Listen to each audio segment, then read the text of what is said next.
तो गाइस अभी हम जा रहे हैं पश्चिमी गांव में और इतना सुंदर नजारा है अभी रात को 13 दिसंबर की रात का नजारा देखो। वो देखो वहाँ पर मंदिर है और लाइट वाइट पूरा बढ़िया अरेंजमेंट कर रखा।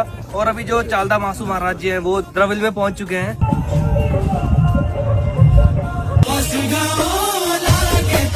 गाइस अभी मैं आ चुका हूँ पश्चिमी गांव में जहाँ पर कि देवजीन आकर रुके थे। आज 13 दिसंबर है, बहुत बढ़िया यहाँ पर प्रोग्राम चला हुआ है और कल 14 दिसंबर को यहाँ पर छत्रधारी श्री चालदा मासू महाराज जी विराजमान होंगे।